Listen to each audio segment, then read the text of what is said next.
Texas County. The largest city is dying. It was about 10,000 people, no, less than 10,000, and it was dying. The only sport it had were, some cattle ranches around there. Everything else, those small towns are, a lot of them are dying. You know why they're dying?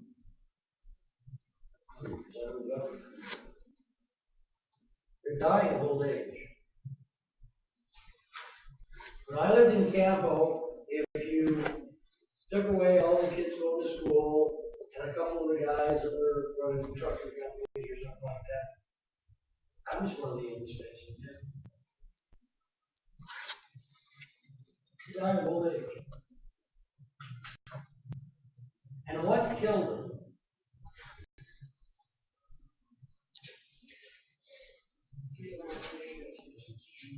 Think about this. What do you think killed them? Once upon a time in the teens, Campo, Colorado, which has got a cafe. That's got Clarence, that's just a gas station. It's got some other alleged businesses. They open about 3 days a year. Once upon a time, they had a grocery store, drugstore, a movie house. And it's all gone. Isolation?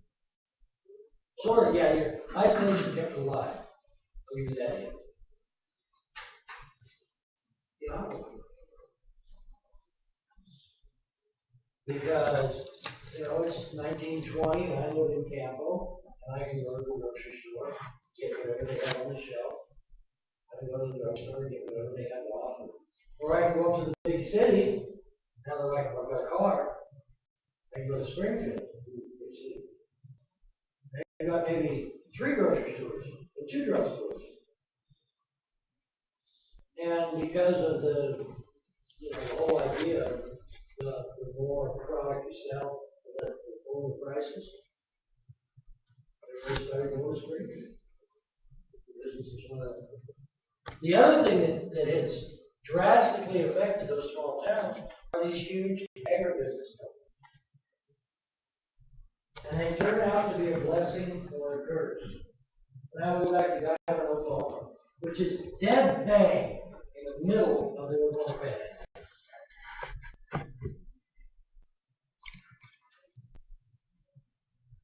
It was dying.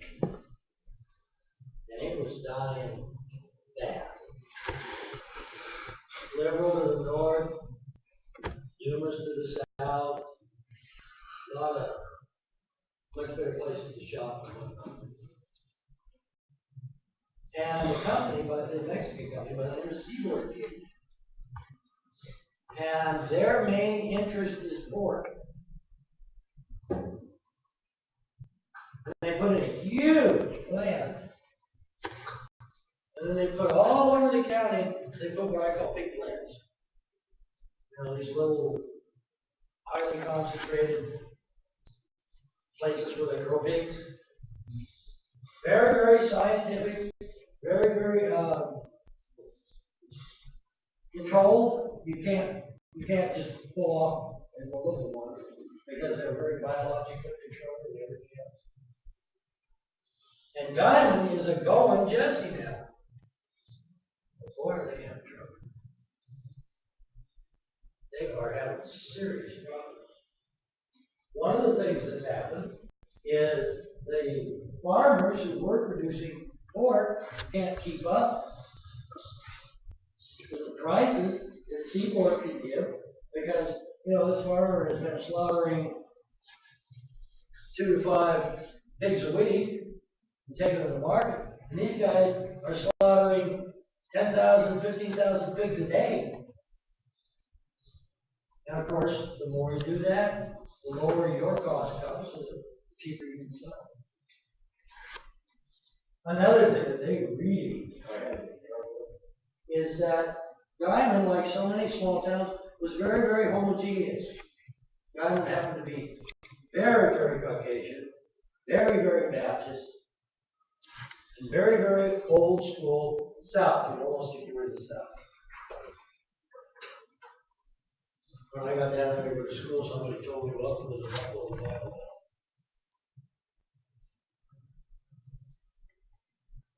Mentioned this was a Mexican company. Well, that's the Mexicans there, but you know what? They were all field hands and stuff like that. And all of a sudden, because it was a Mexican company, they were moving in upper and middle management. They were driving some serious restructuring.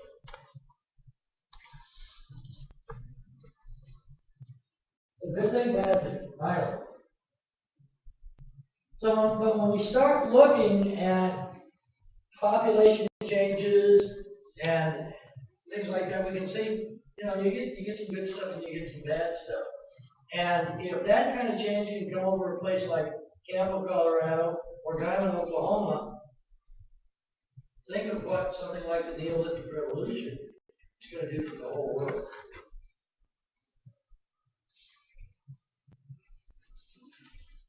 By the way, most American farmers now are getting pretty old. You guys know any farmers or ranchers? Oh, they're pretty farmers. I mean, they work hard and they're in there. Man, one of my very best friends runs a ranch just south of Boise City, Oklahoma. Dwayne Ferguson. If you're ever in the neighborhood, stop by and see Dwayne and his wife. She's 65 years old and she's still got the feel of we got here. Juanita, she's my kind of gal. And you know, I'd be down in Boise City and I'd run into Dwayne. It would be spring and I'd say, Dwayne, how's it going? It's terrible. It's so dry, I don't even think I'm going to plant seeds.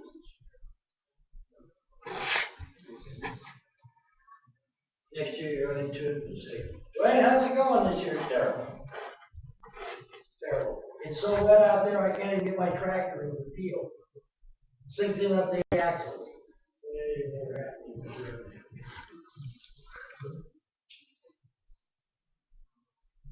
I think, you know, so much of what they do depends on the weather. I think that has a lot to do with the music. Stop in the co-op and have a cup of coffee. That's all I talk about, some weather. Weather, the price of cars, by God. Anyway, this agricultural revolution, this Neolithic revolution, was maybe the second great revolution. If we consider the first to be the migration to populate the world.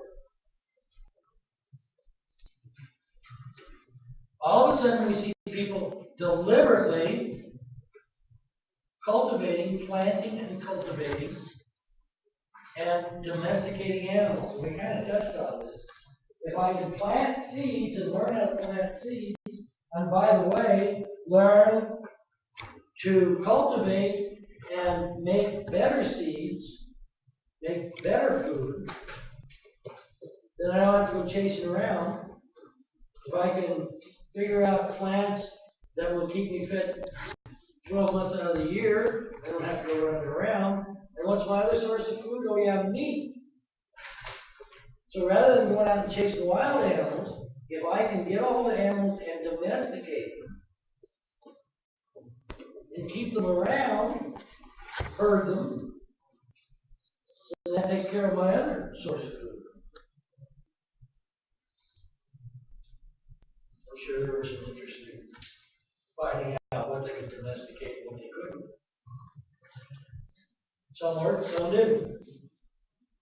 Ladies, that's kind of like me. Domesticate something that's a little more dry.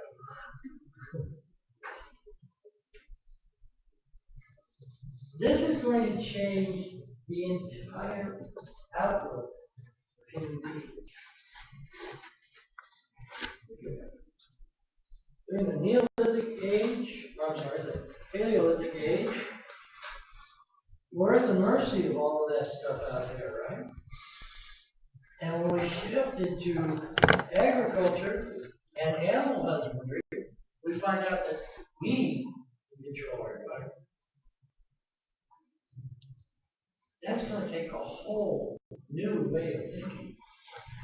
Maybe I should rephrase that. It's going to cause a whole new way of thinking. It's kind of like, I don't know, people are learning and go around and everything. Yeah, I mean, when you get about 2 legs, that's what you saw. Wow. Wow, this is cool. I never saw all this stuff before. I didn't know I could get up here.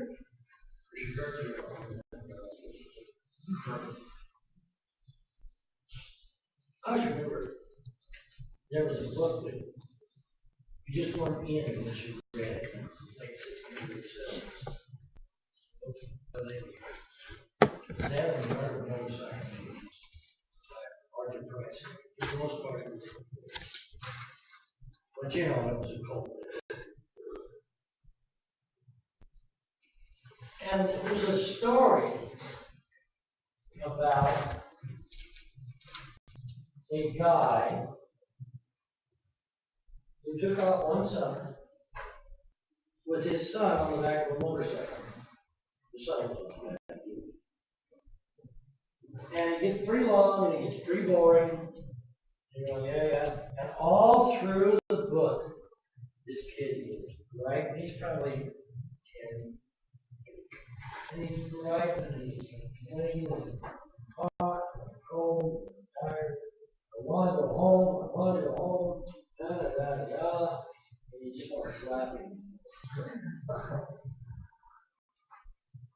And finally, right at the end of the book, the guy gets fed up. He says, okay, bye. I'll take it. Take it back to your mother. Take it back to your mother, and I'll just go off on my own. And for some reason or the other, the kid stands up on the bed. The dad's going, sit down, it's dangerous. You know? The kid's going, wow. Finally, he tells his dad,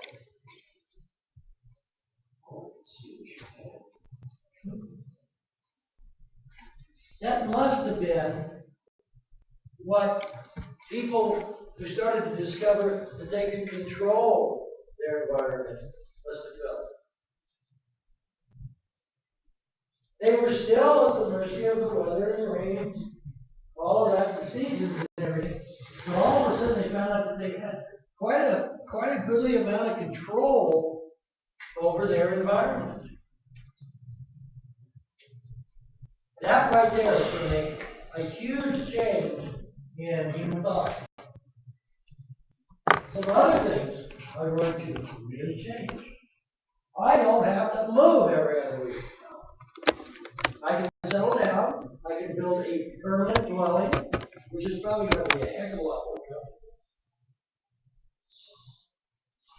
And I can start getting things.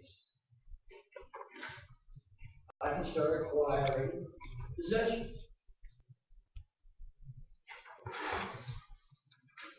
A TV.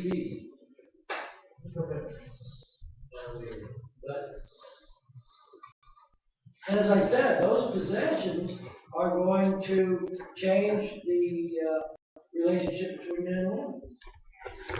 Because the guy spends all his life acquiring property. When he dies, he wants to make sure that his son is the one that gets it, not somebody else's son. That happened along when he was on the convention in Chicago.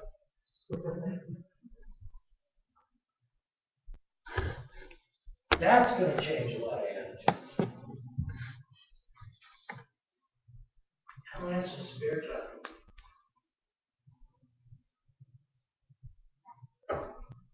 You'll kick back by the fire once in a while and relax. Just enjoy it. So we've got a whole new attitude about ourselves because we're not completely at the mercy anyway of the elements.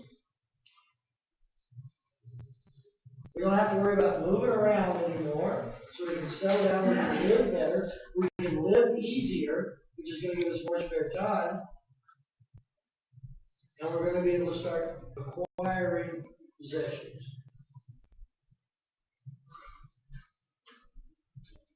You know, when I'm a hunter-gatherer, I got a piece of dinosaur there. I have that possession for now, but I want to eat it when it's gone. I'm sorry, it wasn't a dinosaur there. Great well done. When it's done, it's gone. No permanent possession whatsoever. Not even the tools they used to hunt with? No, yeah. I mean, I guess close to permanent as that. That's about as close to permanent as you can get. Yeah. I'm talking about possessions that mean more than just a survival. You know, when was it, you know, you ever go to somebody's house, oh man, if I got this thing, you gotta see this, this is really cool. Anybody ever show you a hammer? Look at this little hammer. Isn't this great? No, it's a tool, you know. It's not something that I might take pride in. And a lot of our possessions we like because they don't maybe have an intrinsic value, not making our life any easier. I don't know about you guys, but I got shelves and shelves and shelves, and there's nothing but junk on them. And I love every piece of it. Yeah, I've been told before. Yeah. Going through. So this is going to change our entire outlook. Another thing it's going to do, because now life is easier, we're going to have more offspring, population is going to increase, we're not moving around, we are going to start getting organized, as it were.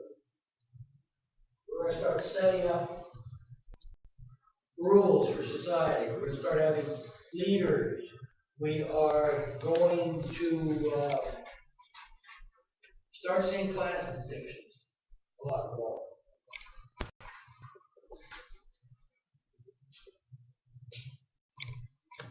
We're going to see a lot more intensive exploitation of the land.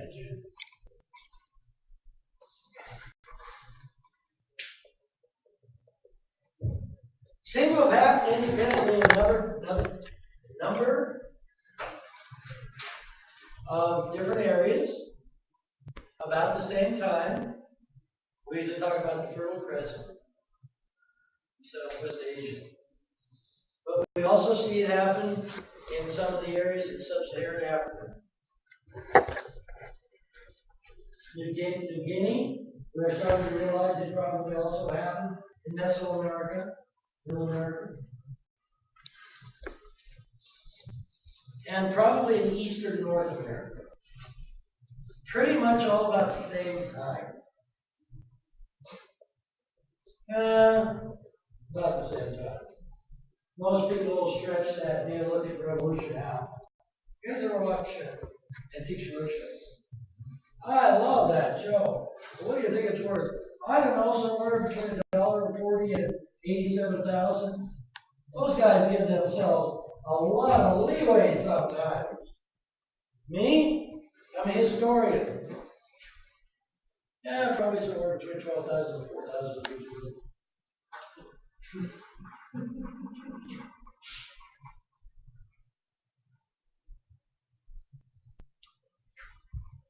The really late people, the people that were, and the thing is that it did happen all during that period. And we wonder, and we're not sure why, because this is one of those things that seems like a natural progression. We're not sure why some people came by so much later than others. My suspicion is the ones that came to it the latest were the ones that were living in those areas where the living was easier. So we go back to the old necessity being mother of invention. What did I say? Necessity being mother. Bless you. We're pretty sure that one of the things that triggered the revolution was the end of the Ice Age.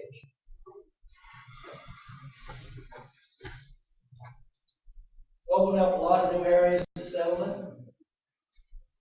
And because of the general warming trend globally, for what was conducive to planting, growing crops, and what have you.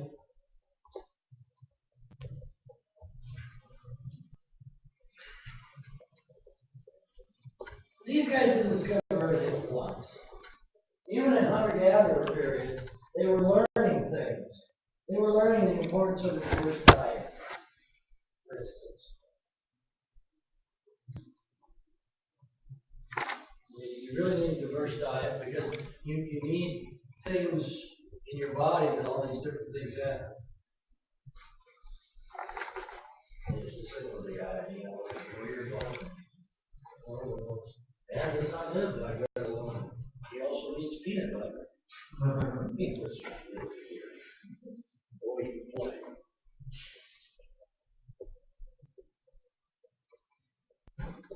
So now we're establishing permanent villages. We are finding out what plants we want to grow. Sometimes we're improving those plants. The truth is, over all these thousands of years, we've only domesticated maybe a couple hundred different species of plants. Over all these years.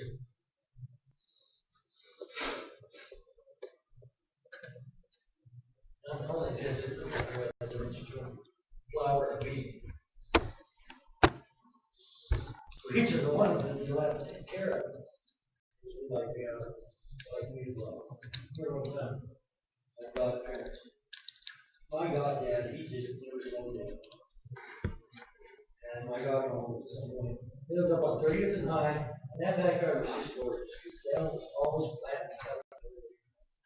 And one Saturday morning, Don and I were out there. He was blowing weeds. I'm sorry, I was blowing weeds. Sitting there.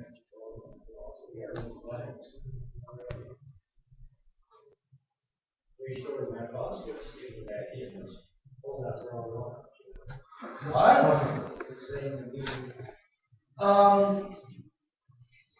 As far as animals go, we have almost successfully domesticated 14 large animal species.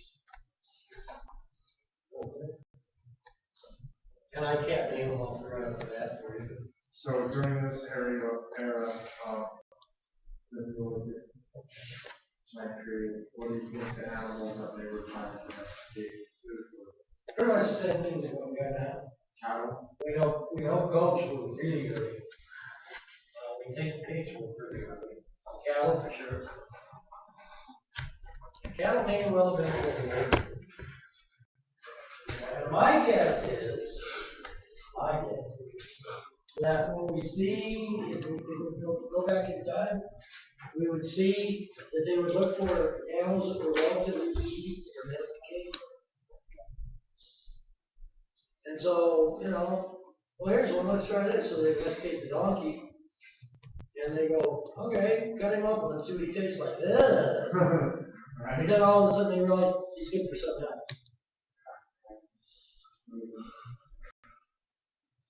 Yeah. Chickens were good chickens, what good to eat. Generally speaking, I think most of the time when we invent things or we do it, it's a matter of opportunity. I don't know about you guys, but that's my own devices. I'll always take the easiest way. I go out and run across a grizzly bear and I look at it and I go, maybe I don't want to domesticate you. It's a possibility that over time, you might be, over thousands of years, you might be able to domesticate the grizzly bear. But, you know, what good are they? Do you guys ever eat bear? No. Oh, it's awful. Oh, it is absolutely the, oh. You know, they talk about horse, things like that. Horse eat bad. Bear is bad. Greasy and stringy. They were back cooking a long time.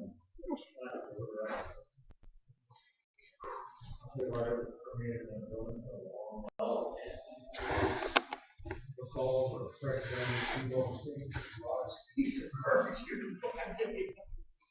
Yeah, I've been there. Interestingly enough, of all of those couple hundred plant species, we only use 5 even to this day for food. Wheat, corn, rice, barley, and sugar. Later on, of course, we ended up with potatoes. The original, what was the only ones we used? So now in this time period, it would have been wheat, rice, flour. You said wheat, corn, Wheat, corn, rice, barley, and sorghum. And what do we sorghum? What are we sorghum for now? We used to feed the cows. I have a friend down outside of Springfield. She makes a sorghum pie, and it is as bad as her coffee. Her coffee is the first full agricultural revolution, we're pretty sure, took place in the Fertile Crescent, between the Tigris and Euphrates River. Because they had a large variety of plants and a whole lot of animals to be domesticated.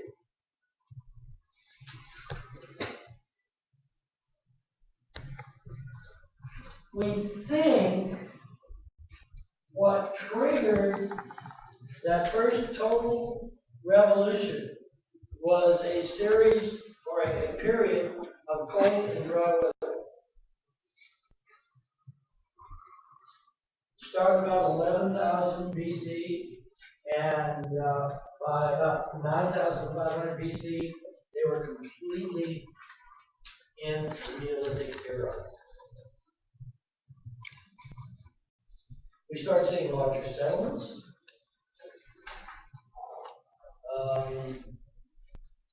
Societal sophistication. We started inventing things like mud bricks. Mud bricks can build houses. What else can they build? Forts. What else? Monuments.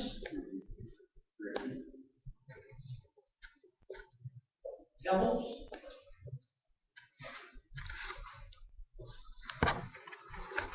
Or the average earth.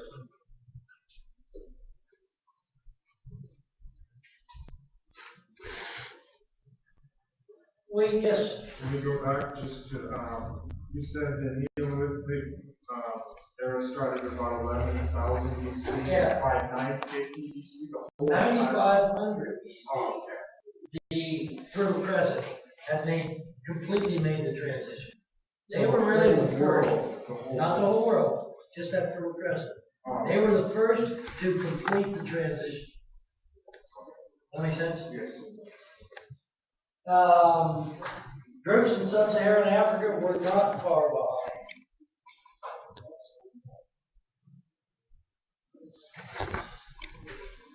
Somewhere around present-day Sudan, that area in there. The truth is, that region, we do know, was much more hospitable 10,000 years ago, 5,000 years ago than it is today.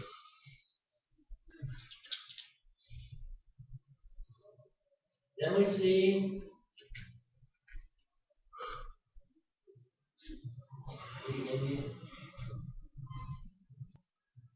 somebody mentioned cattle. The first cattle were sure. They're as sure as we could be. They were first domesticated in sub-Saharan Africa. And at least in Europe and the Americas, cattle are that's the most popular now.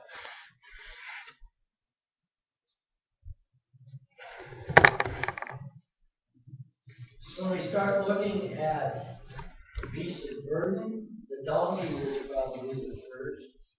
Somewhere near the Red Sea. They said we might find evidence tomorrow that tells us that is completely wrong. But for now, that's my story and I'm sticking to it.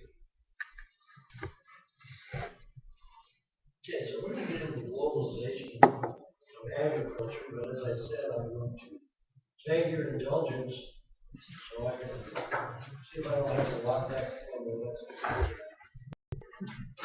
Does anybody have any questions? I have a quick question. Go. When you say the Fertile Crescent, do you mean an area like Baghdad or the whole country? The whole country, but you're close.